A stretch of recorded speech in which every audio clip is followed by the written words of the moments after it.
Hello, everyone, and welcome to this webinar about Omeka's new ArchivesSpace connector for Omeka S. I'm Jessica Crouch, the community lead for ArchivesSpace, and I'm joined today by Matthew McKinley and Alana Mayer from the Omeka program team, and of course, also joining us is ArchivesSpace program assistant Bailey Grace Harrell. In this session, our colleagues at Omeka, the free open source content management system for online digital collections, will demo the ArchivesSpace connector module that connects any Omeka S instance to an ArchivesSpace repository to import items and item sets from that repository. When used with the hierarchy module in Omeka, the connector can optionally build and maintain a structured tree of collections and containers from ArchivesSpace, faithfully representing archival arrangements within Omeka. We're going to have plenty of time for Q&A. Matthew McKinley is a Los Angeles-based Omeka team developer who focuses on modules, site-building features, and connections to external services like ArchivesSpace. Previously, he worked on Calisphere at the California Digital Library and various digital archives and preservation projects at UC Irvine Libraries. Alana Mayer is a technical writer for Omeka. Her responsibilities include testing new features and code and keeping Omeka user manuals up to date. She's an MLIS from McGill University in Montreal with a specialization in archival studies. This session is being recorded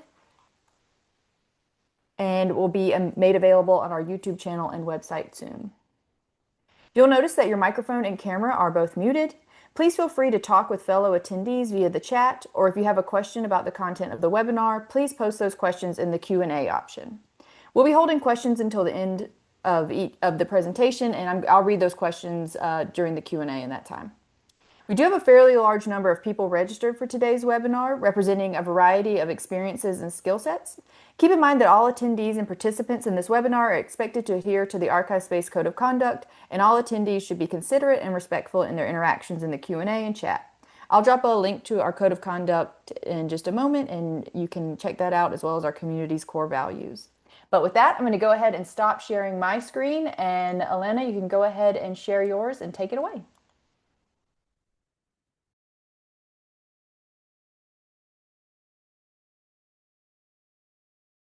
Thank you, Jessica. Can everyone hear me and see my screen? Yes. Excellent. Hopefully you cannot see my notes, which are very, very casual and off to the side. Great. I will also mention there are at least one more of the Omeka team in the audience. Sharon Leon, our director, is here, and Sharon may very well be sitting in a room physically with other team members. So if you do have questions, there's a small chance that someone will answer it in the chat for you. I'm not going to volunteer them. I'm just saying it may happen. My name is Alana Mayer. I mostly test things after they are made and make some suggestions and then work through the documentation, but I have a vested interest in a lot of the archive stuff that Matthew in particular builds because we both have a background there, as you heard. So I am very, very excited to talk about some of the things we've been building specifically with archivists in mind, which we have not ever had before. Let's make sure I can navigate. There we go.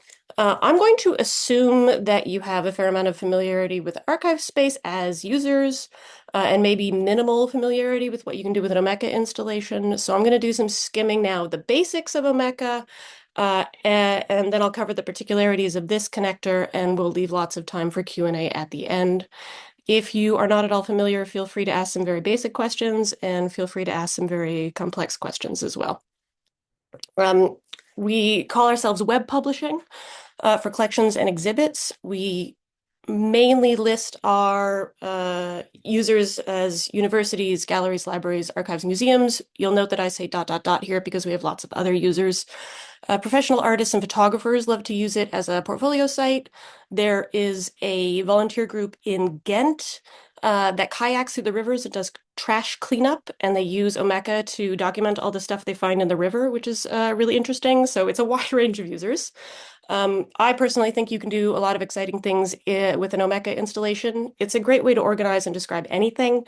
We are frequently known for virtual exhibits and digital humanities projects, but I think it's actually great just as a collections management system if you are doing digitization.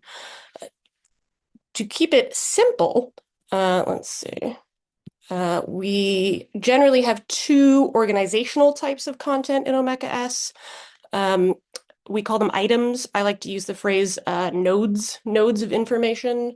Any kind of object that you think needs some sort of description. It could be a person, a place, a thing, an event. Anything that requires its own descriptive metadata can be made into an object, an item, and that's also the content type that allows you to attach any kind of file. So you can make an item for each book in your collection and attach individual page scans, or you can make an item for a title and attach different versions of the same book if you had digitized each book as a PDF.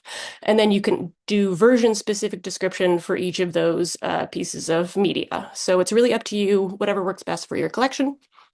What I think is most interesting, of course, for archivists is the container system. We call them item sets. Most of what we are finding in ArchivesSpace, of course, is already described or set up as essentially a series of containers, hierarchy or otherwise. Most archival collections are not described down to their item level, we are aware. Many aren't fully or even partially digitized, but the finding aid's purpose is simply to show those various containers that can then be requested for further research. So item sets in Omeka can have as much or as little description as you want, as we've seen, description at the collection level or even the repository level, and maybe not so much down to the individual folders in each box or your intellectual groupings, whatever it is you have. The way it works in Omeka S on a basic installation is that one item can be in as many item sets as you want.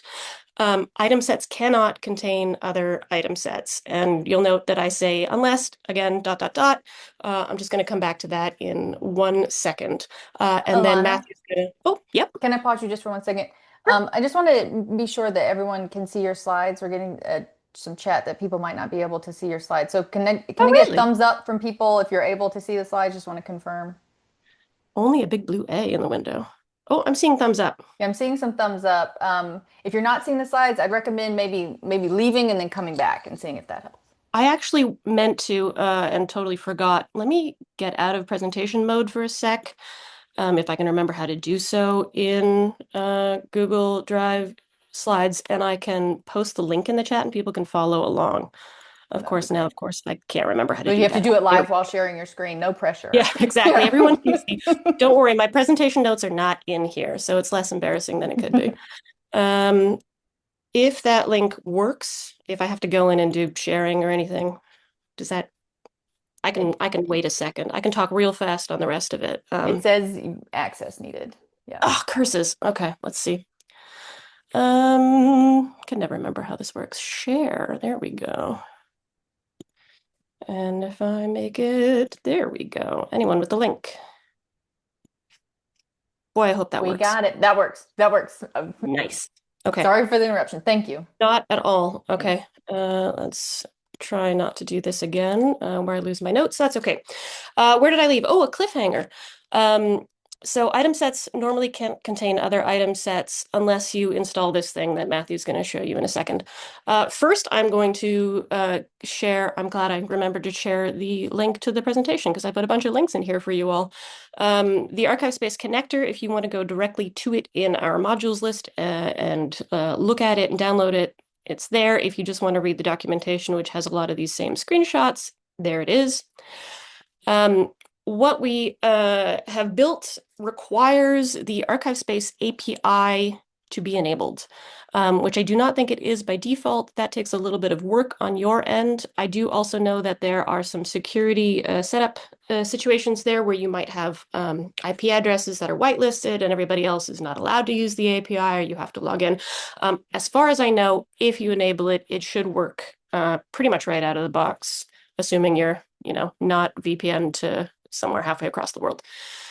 Then all you need is to supply into Omeka S the URL for the collection that you are looking to import. And you have to make one important decision, or rather check inside ArchivesSpace to see how you've already set things up. You use the connector, as Matthew will show you, to select the lowest level of description that you want to have become items, as I was saying before. The item level in Omeka S. Everything else above that becomes an item set. So if you have only described down to folders and you want them to be folders item sets in Omeka, you can have that. If you want those to be items in Omeka because you want to attach some digital files to them, you can make them items.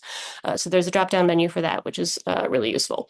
And the main thing we suggest to have pre-done in your Omeka S instance is having the hierarchy module installed and active. So let's talk about hierarchy. Hierarchy Matthew built a little while ago, and it is very straightforward. You have a separate interface in the administrative side that allows you to take those item sets that you have made that are all a sort of flat hierarchy and build them into an intellectual grouping of your choice. You can use hierarchy simply to order things in a particular order if you want, or you can build basically as many levels as you choose. Typically, that might be 5 for archivists. Think if I remember, EAD goes up to like 13 or something completely absurd. You can do that here if you wish. Okay, once you have hierarchy installed and active, you don't have to do anything in it to make this work. ArchivesSpace Connector will automatically, when you do an import, recreate exactly the folder setup that you have in ArchivesSpace in Omeka S. It is going to create all of these item sets that are just going to sort of sit flat if you were to go to the item sets part of the interface, but the hierarchy will be created. This is the interface. As I say, Matthew's going to go into this a little more detail later. I'm just putting this all up here so that you have them in the slides to go and look at later. This is the example that I chose from the sandbox of ArchivesSpace, the Rocky Chin papers. You can see it's a relatively simple structure. It has the main collection and then it has 3 series. That's all that is there in ArchivesSpace. I think I have it, maybe, there we go. The collection here, it has 3 series and then items inside, some of which are actual items like a t-shirt, some of which are folders like roundtable responses, publications, reports and publications, that sort of thing. So it all depends on what you have done in ArchivesSpace, your level of description, and your sense of organization. I will say that it's not that bad because there is a really great system in our ArchivesSpace connector. Once you've done an import, you can rerun it and it will update everything inside Omeka based on whatever advancements in description you may have had since then in ArchivesSpace. As we know, these things are iterative. And you might get just a collection level in before you want to start working with some of those digital objects in Omeka for whatever reason. And then maybe later you get back down to a further level of description. You can just rerun it and it'll update everything, which is great. Having gone through my slides a little bit, I'm just going to make sure I didn't forget anything. So this is a public interface. This is one of the Omeka S sites that I have set up to show what this looks like on the public end. This is the administrative interface. Once I've run an import, you can go and see that it's created 4 item sets, the total collection, and then those 3 series that we saw, and the number of sort of files in those 4 item sets totals 166, and you can go and look at those in the interface. This is that one object that I was looking at. This is, I think, a collection of objects. One thing that we're going to talk about a little more in detail is that some of this description here is inherited from a higher level, and that's something that happens in ArchivesSpace. You can see that on your own pages. If you don't have a description for this specific file, it'll show a description from a higher level, which in this case is the activism series, series number 1. So the Language Rights Coalition object is in series 1, and it's showing a higher level description here at this item level. And here it is in the original ArchivesSpace. Again, as you can say, it says here under scope and contents from the series. That is something we've discovered with the API, that it will send redundant description, redundant metadata values from a higher level. Under creator, you can see from the collection. So there is some duplication of description that happens once something is imported into Omeka. And I also believe that is a setting that you can go into the code and turn off for the API. So we recommend you do that. And we can talk about that a little bit more in the Q&A as well. So here's that particular item. showing underneath that series. Again, it's just a straightforward replication of exactly what is there in ArchivesSpace. And then I very, very quickly built a little demo site of how you might explore some of these materials in more detail and incorporate the ArchivesSpace link and these hierarchies that we've built into virtual exhibits. Over in the bottom right-hand corner is a very terrible attempt at a first-level data visualization of links and relationships between the different materials that we've imported. That was a really quick sort of data manipulation where I just went to every item that had the word New York City in it and added that as a location. So this big circle of blue dots is every item that is related to one another by virtue of having something to do with New York City. Not the most advanced, I admit, but for demonstration purposes, there it is. And you can go and click that link and you can go and look at the, I think, 4 or 5 pages that I have made so far, just demonstrating some of the page blocks that you can use to build virtual exhibits in Omeka. Rather than attempt to build all of this stuff for you, I'm just going to list it out. So those links you saw on the previous page that say see all items with the same metadata value, that is using a module called metadata browse. So you don't have to describe a location as its own item, as I was saying before, as a node of information, but you can click a value New York City in a location metadata field and go and see everything else that has that value. When you have created those nodes for people's places, events, that sort of thing, and created those links, that's when you get to use data visualization to do some cool things. You can, of course, add location metadata. You can use the date metadata that you already have if it's ISO formatted to pin things on a timeline and do all sorts of numeric things. And of course, all of these items and item sets that are imported into ArchivesSpace link back to ArchivesSpace. Once you have your items in Omeka, every item or item set has a unique identifier in the system, but also it will have a perfectly replicated title from ArchivesSpace. So if you have a file full of digitized photographs or something that you really want to bring into Omeka to do a virtual exhibit or something, it's really, really easy to just pop all that in a spreadsheet and use that to import it into the items that already exist. I have seen some really beautiful theming and design work, I think, from people who are in this webinar currently, who have taken their Omeka public site and made it look just like their institutional website. It is honestly uncanny.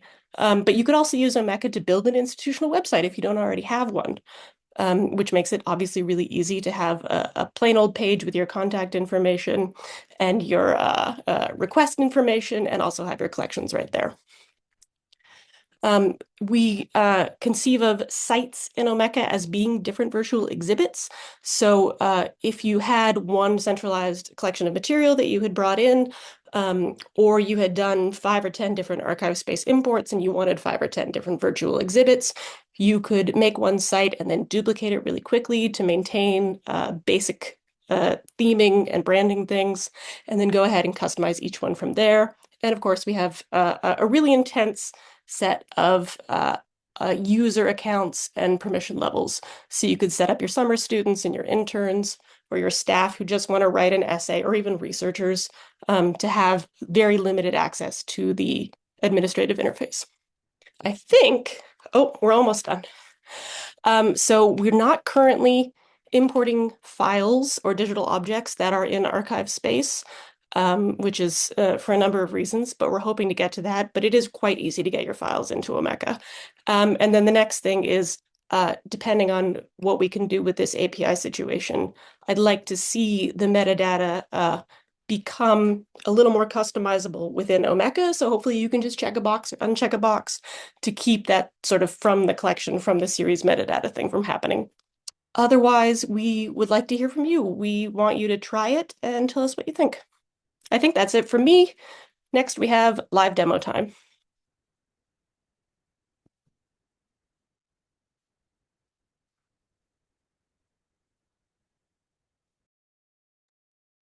Hi, everybody. I'm Matthew McKinley. I'm a developer for the Omeka group, and Alana did a great job of sort of going through all the context and kind of the bigger picture of how the ArchivesSpace Connector fits into Omeka. So I'm just going to do a pretty quick live demo here. So yeah, you can see this is the Omeka admin interface. If you're familiar with Omeka, this should look pretty familiar. And then the ArchivesSpace connector is here under the modules tab. I'm going to use this collection from the ArchivesSpace sandbox, and I'm using this collection because it has several levels of organization, of hierarchical nesting here without having a ton of objects. I think there's only like 60 or so objects here. Yeah, so it should go pretty quick. But yeah, so basically, as Alana mentioned, you there's a little bit of IT work in making sure that your API is open to the web because Omeka needs to be able to sort of like access that API link. And this is something where, depending on your situation, you could even just sort of like open it up temporarily to pull things into Omeka and then close it again if that's a security concern. But there is a little bit of setup there that we're not going to go into detail with because it's kind of different for everyone. But basically, once you do have that set up, you want the API URL, and we sort of give an example here. Again, for the sandbox, it might be there's kind of some variance in how these URLs are written out, but they almost always end with this API tag here. So yeah, I'm just going to go ahead and use this. This is sort of the known API URL for the sandbox. And then the archive space target path, this is basically the path to the collection that you want to import. And the connector works entirely sort of from the collection level within archive space. And so yeah, so here I have the URL of the collection I want. I'm just going to go ahead and grab this repositories and resource sort of bit right here, um, and copy paste. And then yeah, so this is the maintain collection hierarchy. This is kind of the important bit for actually having the nested hierarchy here show up and get pulled into your Omeka instance. Um, so yeah, Alana covered that a bit. The um, yeah, so I guess the one thing is this is checked by default if you have the hierarchy module installed. If you don't have the hierarchy module installed, this is going to be grayed out and you can't check it because you can't build a hierarchy unless you have that other module. But whether or not you have the hierarchy module installed, or if you for some reason don't want that hierarchy getting pulled in, if you did uncheck this, this would basically just pull in whatever items at the lowest possible level are pulled in as Omeka records, and it wouldn't pull in any of that hierarchical context and create item stats. You'd basically just be pulling in whatever kind of the lowest level record here will be pulled in as Omeka records and not really organized under a hierarchy. But again, you still can pull in the records that way. So make sure that's clicked for creating the hierarchy. Yeah, and Alana touched on this a bit too, but there's kind of some variance as to how people organize things within archive space. So we wanted to have some customization of to what constitutes a record, or I should say, what the corollary for a record in Omeka is in the archive space installation. We looked at a lot of different installations, and most of them we looked at, it's either the item or file level. So this allows you to basically say, I want only items in archive space to be records, and everything above that is going to be an item set as part of a hierarchy, or only files. Or for some of them, there's item and files. You have that option too. This doesn't cover necessarily absolutely all of the options for what's the lowest level is, but it covers a lot of the most common use cases. And I will say, if you do like run an import, and for whatever reason you're getting like hundreds of item sets when you're expecting to get more items and less items. If for whatever reason the import is weird and sort of pulling in things on the wrong level, this would kind of be the first thing to look at. And there's a spot in the API I'll show you in a minute where you can sort of see how things are described and then sort of do some fine tuning there. Um, Delete missing items on update. So this has to do entirely with what Alana covered a bit, the rerunning a collection, which is very important. So after you sort of put all this information in a job and run the job, that's the initial import, and you're pulling stuff into Omeka. At any point, you can then go back. You don't have to put all this information again. You can just go, I'll show you in a minute in the past import screen, you can just go and rerun a harvest. And so that's for if you add metadata, if you add or remove records, if you sort of rearrange things, this will pick up all of those changes. And what this toggle basically says is if when you do that rerun, if something has been deleted on the archive space side, it will also delete the item on the Omeka side. And of course, if you unclick that, it will just sort of leave. If an item is deleted on the archive space side, it won't delete it on the Omeka side. This is checked by default because we assume that you would want your Omeka collection to as closely mirror the archive space collection as possible when there are any changes. But again, it's just another way you can sort of customize that. The rest of these are kind of more general import fields that we have on the rest of our connectors and importers. We have a comment field. You just sort of leave any sort of context or notes that you want on this job. Um, the resource template is basically a way to apply a pre-existing metadata template to an item. And so this is generally in Omeka, if you're creating a new item, you can use a resource template to sort of already have all the specific metadata fields you want for whatever sort of collection you're describing or items you're describing to sort of be applied. Another kind of important bit of resource templates is you could say something like, let's say like a DC terms identifier field is required for this record. And so if you did have that requirement for say that identifier field on a template, and it sort of shows all the templates you have in your Omeka instance here. If you did select that template and it did require a DC terms identifier, if a record comes through from archive space, it does not have that identifier value, it's just going to skip that record. So like there's kind of ways to throttle what sort of records are being pulled in and what sort of metadata is being applied in that way as well. And then finally, sites. This just you can have many sites within your Omeka instance, and they're each kind of their own digital exhibit or that's a corollary, as Alana mentioned before. Right now, it just sort of pulls in all the sites you already have, but you can sort of add or remove them, from this interface. And this means that both the records and the item sets you create here are going to be added to this site for display and perusal. Um, okay, and so I also know for this, I need to make sure to do this. For the collection I'm using, the lowest level unit is archive space file. So I'm going to select that, and I think everything else is good to go. So I'm going to go ahead and import here. And you can see it takes you right to this past import screen. It shows you the job that you basically just clicked on. And if you click on this, it gives you more information about that job. Right now it's in progress. Also, just refreshing the screen will sort of show, yeah, will sort of show the job as it's running. So yeah, as I said before, or as we covered before, there's these actions here. Once job is done running, you can both undo and kind of remove everything, not just the records, but also the hierarchy and item sets if you want to, or if you mess something up or for whatever reason. And then you can also rerun in the future, which is what I was mentioning before. And you also get this collection link here, which it's strange, that should be. Okay, and it pulled in nothing, of course. I tested this many times yesterday, and of course now when I run it, nothing is actually getting pulled through. So I must have put something in wrong. Let me just really quick try to do this again. Sorry about that. Let me just go ahead and take this from here. Okay, and then sorry, if this does not work, I will just rerun a previous job, and I think that should work.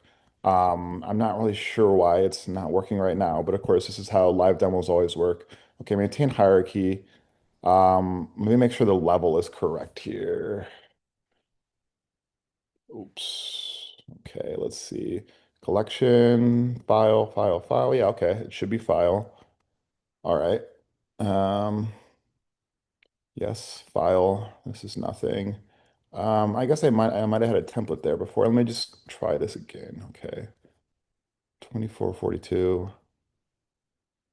Okay, now it is actually pulling things in. Okay, there we go. I must have had some weird setting before, but you can see here as I refresh, the numbers growing. So this is kind of like a live tally of the number of item sets and items that are getting pulled in. And you see their links as well. I'll wait until the collection actually finishes, but when you click on these links, it will take you to these items within the Omeka admin interface. So you have a direct link to sort of what items were created, what item sets were created. And you can also see, let's see, when you rerun a collection, not only will it show you the total items and total items that's added, but it'll also show you how many things were updated. And I believe it will also tell you which ones are removed, although that could just be sort of folded into the updated one. But it gives you a little bit more granularity in what's actually added and updated and between items and item sets. Um, Not to get like too into the weeds about how it's actually working on the back end, but sort of how the connector works is it uses OAI PMH via the API for everything. It first pulls up this sort of EAD XML version of sort of the entire collection here, basically. Um, and this is, as I was saying before, this is where you would look. And actually, this is linked directly from the past imports page, so it's easy to get to. If I click this, it'll basically just open the page I was just on. If for whatever reason you're getting like way too many items or item sets, then you're gonna want to look at sort of the level of your objects. And I quickly showed that a little before, but you have the collection, series, subseries, and then the lowest level is file. So whatever this lowest level is here, this is what you want to select within the connector as sort of the record unit within Omeka. But yeah, basically all these, at first the connector looks at sort of the entire collection level EAD, and then it takes this ASpace URI for every object and does a second call. And at that point, it creates or it goes to the actual record level, but it's not, you'll notice it's no longer OAI EAD. This is DC terms. And that's because the doubling core terms sort of gives a fuller metadata description at the record level. Um, and Alana did talk about this a bit, but there is sort of this a little bit of a disconnect right now with some of the items where basically at the item level, it will inherit metadata. It will say things like from the collection, from the collection here, full extent from the collection. So this all appears in the ArchivesSpace user interface. But if you actually, at least for right now, if you go and look at the record level, uh, say like description, I guess, yeah, extent right here, you'll notice it says 20 linear inches, just like it says here from the full extent, but it does not include from the collection here. So that's something where this will get pulled through and will not include the from the collection part just because it's not existing in the API metadata. And so that can lead to some confusion with metadata on the Omeka end, which is why, at least for right now, we recommend you turn off that inheritance within your ArchivesSpace instance when you are pulling it in. But all that being said, I did create a Jira issue with the ArchivesSpace team to sort of point this out, how it's not coming through in the API. So they are aware of it. They have the details. They're working on it.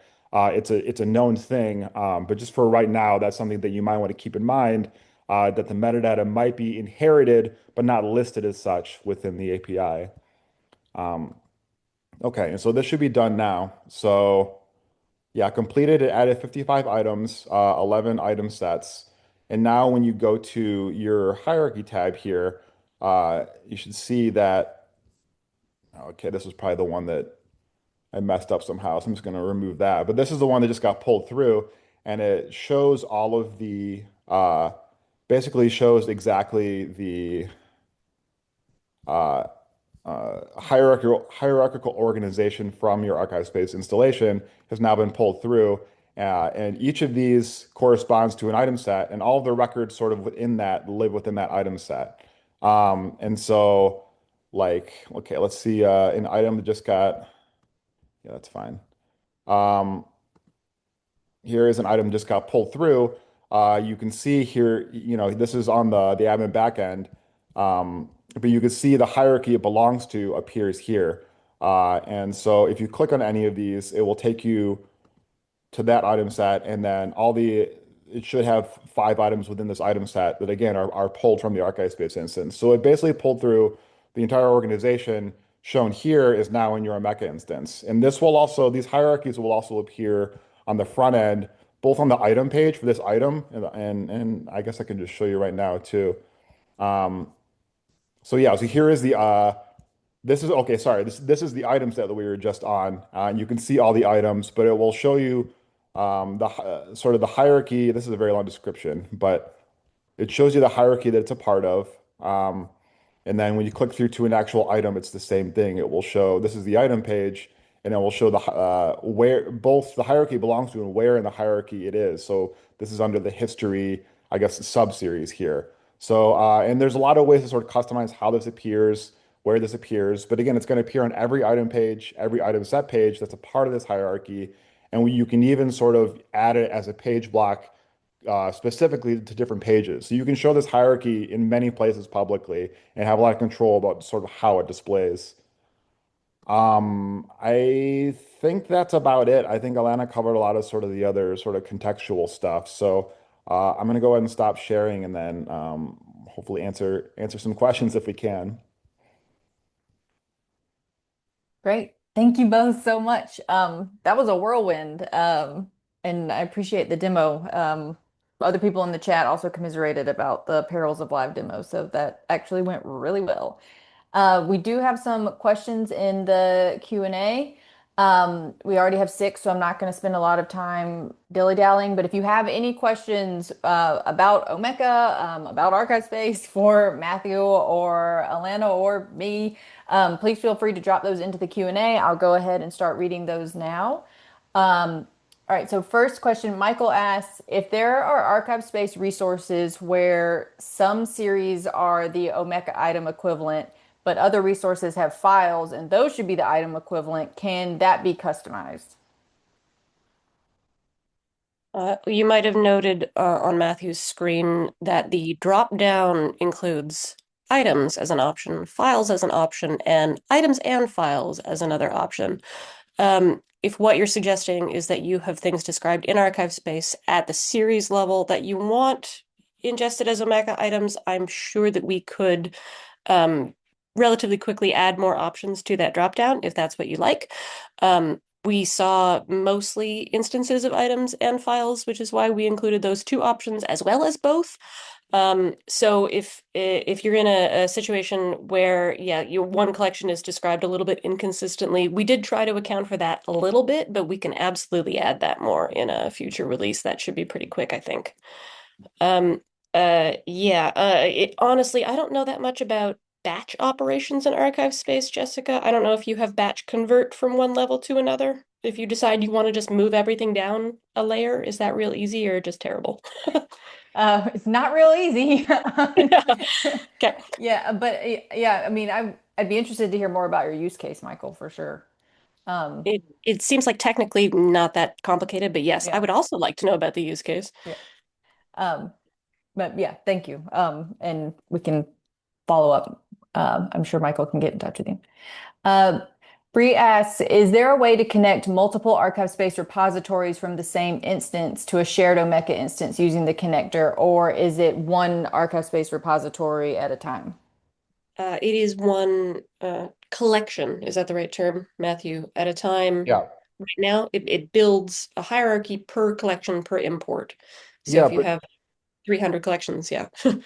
yeah, but I think you could definitely pull in collections from different archive space URLs. Like each job, like I just showed you sort of the settings for one job. And for each job, you can set a different API URL at the very top. So if you Mhm. wanted to pull from multiple different archive space instances, all with different API URLs, as long as those APIs are open, yeah, there's no problem. You aren't just like sort of beholden to one URL, one archive space instance. It's whatever you set at the top per job there. So you could do it from multiple sources. Yep. Thanks. I think Bree, correct me if I'm wrong. I think Bree's use case is it's one instance of archive space, but there are a lot of repositories in the single instance.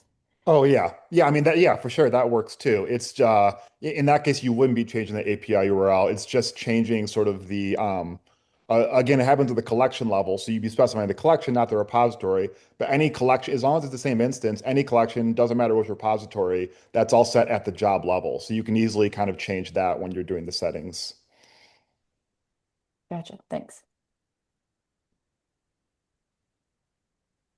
Again, we're in version 1.0 of this connector. So if you really, really want a one button press for the full repository, no matter how many collections are in that, with great power comes great responsibility, but I'm sure we could absolutely do that if maybe, I assume Matthew. I'm speaking for Matthew, who's the actual developer here. Yeah, I mean, It's promising. I don't want to say we can absolutely do anything at this point, but it does seem doable. Yeah. I would worry about that because you have the rerun option, and you may want to update a specific collection that's been worked on and not update other ones that are not ready to be updated. So yeah, I'm partial to compartmentalization. Yes, it would be resource intensive. I will say, as a prelude to a future question in the Q&A, creating a whole bunch of item sets is processor light and storage light. It is really not that consequential to have a whole bunch, a whole bunch of item sets or items in an Omeka instance that don't have a lot of media, and the actual importing is really not that laborious. So it just means that there's a whole bunch of extra stuff in the administrative backend that you probably want to ignore because again, this just does make a bunch of empty item sets, which can be complicated. Yeah, the complication comes, I think, not really on the resource end, but on the having thousands and thousands of item sets and trying to sort through them all on the user end or on the administrator end a bit. So it can get kind of uh, maybe not overwhelming, but can get complicated very, very, if you create a ton of item sets. But as far as like, yeah, as Lana was saying, as far as like the resource load, it's pretty quick on our end to create and sort of store these. Pretty light. Yeah, when I chose the Rocky Chin papers out of the sandbox, I chose something that was pretty average. What I should have gone with was the biggest possible thing to show you just how complicated it can be, as opposed to me choosing something that only made 4 item sets and Matthew choosing something only that made like 12 item sets. I probably should have gone for whatever was the most unwieldy, just as an example to see in the interface. Oh, that's a lot. It's a lot of stuff that you want to ignore, really. Sorry, we're just kibitzing now. What is the next question? Yeah. And I'm actually, I know we have quite a few questions in the Q&A, but I'm going to jump the line a little bit. Since people are asking, would it be possible to do this? Would it be possible to do this?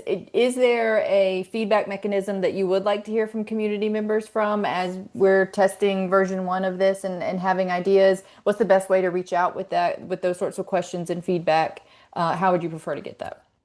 Uh, our standard response would be to say make an issue on GitHub if you already have a GitHub account. If you by chance already have an Omeka forum account, the Omeka forum is a great place to talk about these Awesome. things. And if for some reason you have neither, I can absolutely share an email address in the chat. I will say, if you are keen, we are particularly looking for people who do have their API enabled and want to be a bit of a guinea pig for a real live collection as opposed to things in the sandbox, which can be changed frequently. So if you are interested in allowing us access to your archive space instance as a way to build out some more interesting things and see what can be done, we would love to hear from you. That's great. Yeah. Yeah. If you could drop an email address in the chat, I think that there are people who might be interested in working with you on that. But let's move back into the Q&A. All right. So Michael, if a missing item is deleted on update and there is media attached to that item, what happens? Right now, we don't handle media at all. And again, that's something that we're looking at for future updates. But we're not actually pulling in any attached media files to Omeka. Mhm. So that wouldn't, yeah, that wouldn't have any bearing. It would only basically apply to if the record was added or removed or the metadata was changed, that update would apply in Omeka, but it's not really touching the media files at all right now. And that's, yeah, Yeah. so I guess a future problem. I If you had imagine done what I in, suggested and imported media onto items after import, and then we'd rerun, then media only exists as attached to an item in Omeka, so it would be deleted if the item was for sure. yeah. All right. Matthew asks, I'm primarily motivated by the possibility of creating arclets for university resources. Does it make sense to use Omeka to generate these from the ArchiveSpace API? We do have a persistent identifiers module as well within Omeka, and you can create arcs there, and you can set it up to create an arc with every new record, or to find an arc or another PID within a metadata field in a tool like ArchiveSpace. So if you do have that persistent identifiers module installed, and you do have that setting to sort of look for arcs in a certain metadata field, and you know which metadata field, you type that in on the persistent identifiers module side, it will pull in that arc ID and also sort of show it within the Omeka interface. And yeah, I mean that's as far as generating it goes, I don't know. It kind of depends on the instance, and it also depends on whether you want the arc to point back to the archive space record or the Omeka record. If you do pull it in on the Omeka side, it's going to be pointing sort of to the Omeka record. And well, again, it kind of depends on the details. But I will say that we do have a persistent identifiers module that works with arcs, and that also sort of works with this connector. So there's definitely some possibilities there of using pulling in and saving arcs along with the records. I should have mentioned that actually, because we've just been working on it. And there is, yeah, as you say, you could mint a fresh one in Omeka, or you could recognize one that was already in a metadata field in the import. And that, like, I was just testing the updates to that last week. So that should have been in my slides. Maybe I'll go and retrospectively add that to my slides. Cool. All right. Trip asks, is there any thought for future development to allow selection of a subset of a collection to import? My use case is for exhibits rather than a discovery layer. Exhibit creators may want to get, say, 10 items across three potentially large collections. Importing all items from all three collections would make working with the desired items more difficult. And Uh, then, sorry. oh, and then Megan has a question that I think is related. Possibly another way of asking Tripp's question, can you set a target path at a level below the resource, say for a series or a subseries? Yeah, I want to say I ran into maybe some issues. I did try to sort of set it up to pull from levels lower than a collection, but I was running into some issues with sort of how you could set up the metadata format at the OAI API level.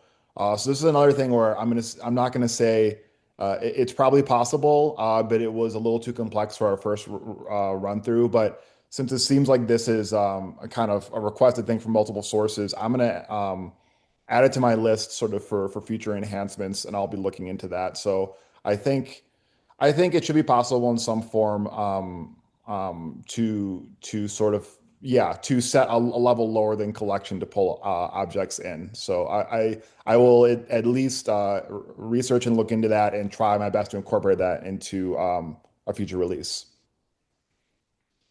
Thanks. Jessica, can you remind us how many, uh, below the collection level, above the file level, how many levels are there? Series, subseries?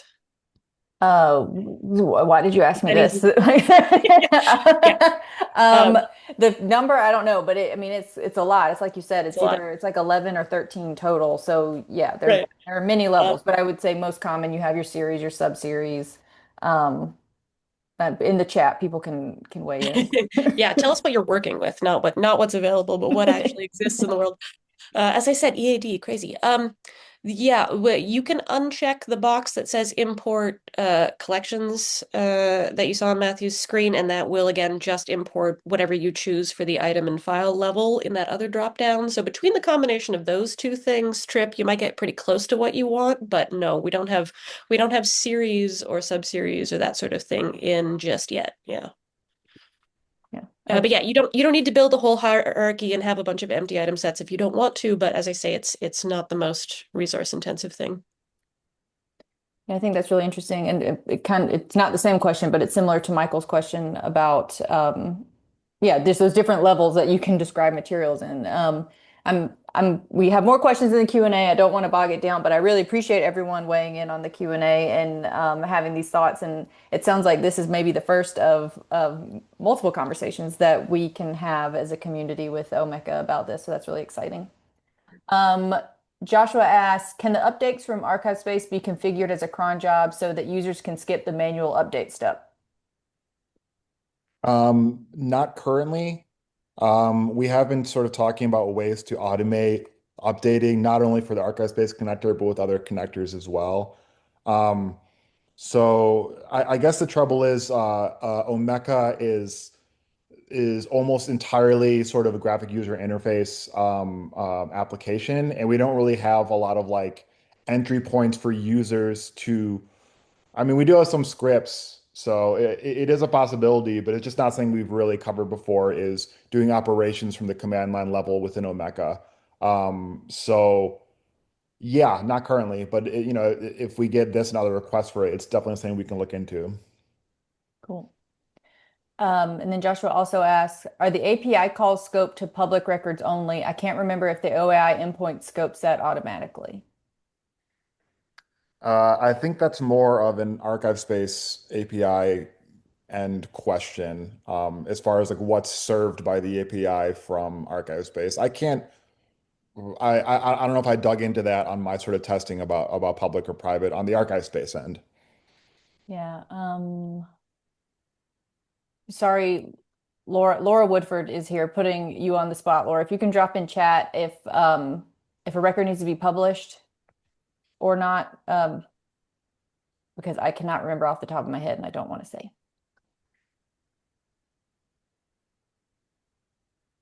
And if Laura has walked away, then obviously we could get that answer. But we'll move on. Oh wait, we won't move on. Laura says the API drives everything in archive space, so publication status shouldn't matter. So it should be published or unpublished. Thanks, Laura. Martha asked, asking Omeka folks, but also archive space users here, is there an interest in adding functionality to bring a link to an Omeka item back into archive space to add to a digital object, rather object attached to an archival object at the relevant level? That was such a question. The workflow I am imagining would be bringing metadata from archive space over to Omeka, adding the media files at the Omeka item level, and then bringing links back into archive space as file versions in existing or new digital objects. Yeah, so this is we've actually yeah talked about this a little bit before and how this would be very useful. I agree it would be useful. It's not really doable with how we're doing things right now because we're using the OAI PMH interface via the API, which is entirely read only. So we can't, at least with the way Mm. this tool is currently set up, you can't write back to the records. This is something I guess we could incorporate in the future, but it will kind of involve in redoing entirely how we do all of this. So I think if we did do this in the future, it might be, I don't know exactly how it would work on the Omeka end, but it might be sort of a feature that would be separate from the from pulling and updating collections. Maybe it would involve sort of like selecting a job. I guess it's something where we could possibly make it like one of the toggles instead of undo or rerun. You could have like a link back to archive space, like a job basically, and it would take that information and use a different system to put it back in archive space.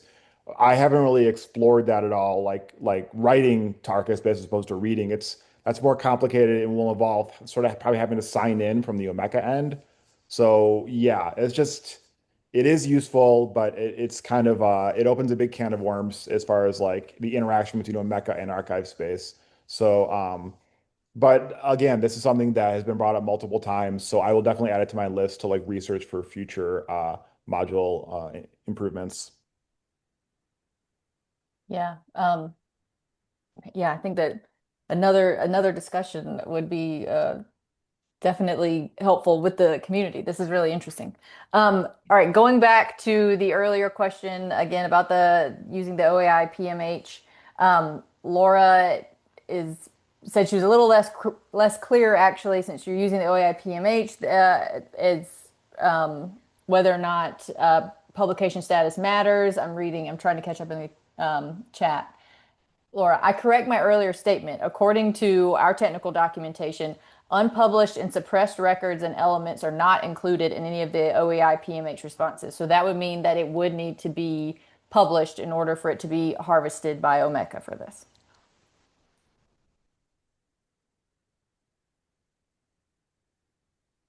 Yeah, and Thank you, the Laura. OAI PMH is not quite as full featured as the API, but I actually I did sort of compare the two, and it is supplying all the same levels of metadata.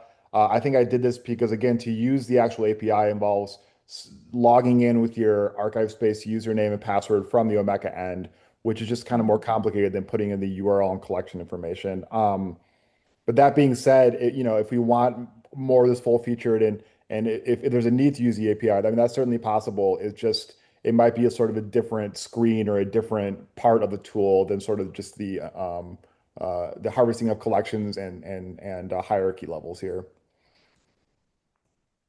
Yeah, that's a good point. I mean, this functionality allows people to do things with Omeka and with archive space records that maybe you don't want every single person that can do it now to have the level of access that would be required to do it Right. with a full API.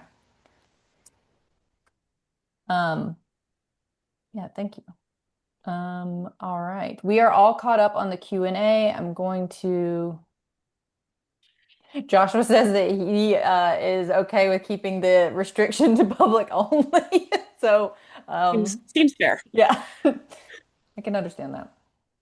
Uh, Jessica, can I ask you a question real quick? Hopefully, we don't run out of time on this. sure. Um, Adding digital objects to archive space, can that be done in bulk, like with a spreadsheet? Yes, that is possible to do. So you can create digital objects via spreadsheet within ArchiveSpace. You can also, via spreadsheet, create archival objects and attach digital object instances to them. So yes, it is possible to create in bulk. And can you attach something like, can you say sort of this is the digital object, but it's actually remotely hosted, like a YouTube video or something? You mean like the URL to the item? Yeah, if you wanted to attach something that archive space recognized, but was an external object somewhere else. Yeah. Yeah, you Okay. can. So, Yeah, I mean the file URI is actually one of the required fields for to create a digital object. So where it lives itself, you archive space. It's not that archive space doesn't care. It's just kind of agnostic, unless you want to do certain things thought. within the application. But yeah, So yes, as a spreadsheet nerd in my head, I think, oh, it would be super, super easy to get archive space to link back to Omeka if that was where you were hosting your digital objects. But not everyone thinks spreadsheets are super easy. So there's a caveat there. But I think it absolutely could be done. yeah. Yep. Oh yeah, absolutely. If you're talking about getting a digital object that lives within Omeka into archive space, it it is absolutely can be done. Like Laura just said in the chat, ArchiveSpace doesn't we don't host, it's not a digital asset management system. So digital files do not reside within the application anyway. They're somewhere else no matter what. Yep. And yeah, if you have a digital asset in Omeka that you want to link back to within ArchiveSpace, yes, you can do that, and you can definitely do it via spreadsheet. And I agree with you that the spreadsheet functionality does make things easier. And I think we are a very pro spreadsheet crowd here, so I would recommend using that. Should hope. I should hope. Yeah, right. The great thing about Omeka, the way it doesn't import with identifiers internal to Omeka by ID, it's linear. So it's very easy to figure out which objects are going where and how to identify them later on in a spreadsheet. So that part helps. Yeah, just thinking about born digital materials and Oh how yeah. fun they are. Yeah. Yeah, I think that Omeka and ArchiveSpace can and should play very well together for those sorts of things. And I also will say, just because we're an archives crowd, we will soon, hopefully, as soon as I write the documentation, release the embeddable web replayer from the like something that would take a work or a wax and put it right into your browser for viewing an archived website. So that's going to happen soon, which should look really cool. Oh So wow. if you're in the practice of saving an entire website, that's good news for you. That is really cool. We are past time, so I'll go ahead and start wrapping us up. But thank you so much to Matthew and Alana. That was great. I think there are probably more questions and more conversations to have. I know that not everything that was addressed in the chat got handled, but we did get through the Q&A. We will make sure to share the presentation slides with this recording, and the recording will be made available on our website. If there's any other information that people would like to see included with that, you can, of course, let us know, or you can reach out directly to Alana with the email address that she provided. And I appreciate all of you being here and sticking with us. This was really great, and I'm excited to see the connector grow and expand and to see what happens with it. So thank you all so much. And again, thank you to Matthew and Elena. Have a great day, everybody.